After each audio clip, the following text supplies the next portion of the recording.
a falsa paz, a falsa alegria e a verdade inescapável. Você conhece um pouco da história de José, aquele jovem que foi traído pelos próprios irmãos, jogado numa cova e vendido como escravo. A falsa paz, a falsa alegria e a verdade inescapável. Eu peguei um trecho na história de José para falar sobre isso. Lógico, te dou todo o direito de discordar. Gênesis capítulo 43, versículo 33 ao 34, diz assim: Então José lhes apresentou as porções que estavam diante dele. E a porção de Benjamim era 5 vezes maior do que a dos outros. E beberam com ele até ficarem alegres. Nessa passagem, José ele testa os irmãos ao dar a Benjamim um tratamento diferenciado. Porém, sem inveja, os irmãos de José bebem livremente juntos. Os irmãos de José comeram e beberam como se não houvesse fome na terra. E ali se alegraram, se regozijaram com a generosidade do governante sentado na cabeceira da mesa.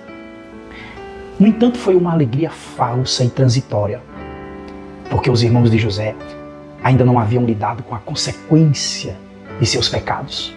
Escute, uma coisa é sentir-se aliviado, outra bem diferente é ser perdoado e se reconciliar. Era necessário que eles pedissem perdão a José pela forma como o haviam tratado no passado. E mais, deveriam fazer o mesmo com o pai, pelo fato de ter enganado o patriarca e entristecido seu coração tão profundamente. Preste atenção. A sensação de falsa alegria e paz é perigosa.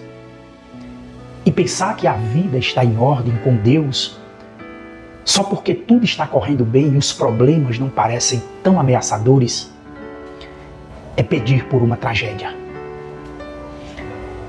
Tem uma passagem lá em Lucas 17, 26 ao 30 que diz assim: Como aconteceu nos dias de Noé e nos dias de Ló, assim também será quando Jesus voltar. As pessoas se sentirão seguras de si enquanto vivem sua rotina diária e cultivam seus pecados. Mas o julgamento sobrevirá e será inescapável. Preste atenção. Qualquer coisa que fique aquém do arrependimento humilde, ou seja, não passou pelo arrependimento, não trará reconciliação nem com Deus, nem com o próximo. Tem uma passagem na Bíblia que diz assim, que há caminhos que ao homem parece direito, mas ao cabo dá em caminhos de morte. Provérbio capítulo 14, verso 12. Você lembra do homem rico da parábola que Jesus contou? Está lá em Lucas, no capítulo 12, versículo 16 ao 21. Aquele homem rico colocou sua confiança nas riquezas que possuía. As pessoas têm uma falsa confiança, pois creem que o seu futuro está garantido, para mais tarde elas descobrirem que deixaram Deus de fora de suas vidas. O próximo ato desse drama de José trará à tona essas questões. E por mais estranho que pareça, a ação se concentrará em torno de Benjamim. Sim, o jovem cujos irmãos acreditaram que estava acima de qualquer suspeita e livre de qualquer perigo. Aprenda essa lição. Se você não vive de acordo com a verdade, então se prepare para enfrentar as consequências da mentira. A sociedade em que vivemos, ela não apenas rejeitou a verdade, como também não acredita que há consequências. Infelizmente, no mundo de hoje, a verdade é aquilo em que você deseja acreditar. E se você acreditar na coisa errada, não precisará se preocupar com as consequências. Elas não existem. Essa é a filosofia que esse mundo adota. Ou seja, uma vez que simplesmente não há absolutos morais, você pode fazer o que bem entender e sair ileso.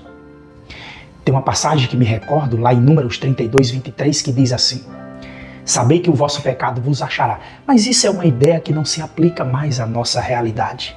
Ou seja, se não há uma verdade, não há consequências. É assim que o mundo age. Os irmãos de José haviam seguido essa filosofia e encoberto seus pecados cuidadosamente. Não haviam dito a verdade e aparentemente para eles nenhuma consequência séria havia surgido. Além disso,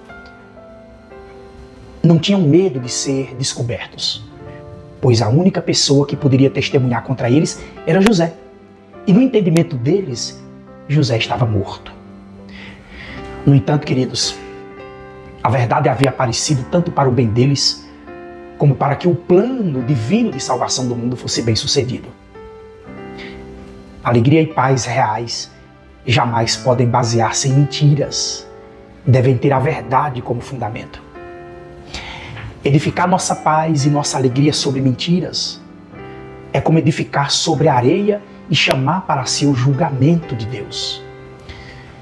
Sem retidão não pode haver paz legítima, apenas uma trégua muito frágil que mais cedo ou mais tarde entra em erupção e transforma-se em guerra. Eu vou terminar dizendo: cuidado com essa falsa paz e essa falsa alegria fundamentada em mentiras. Deus abençoe a tua vida. A paz do Senhor.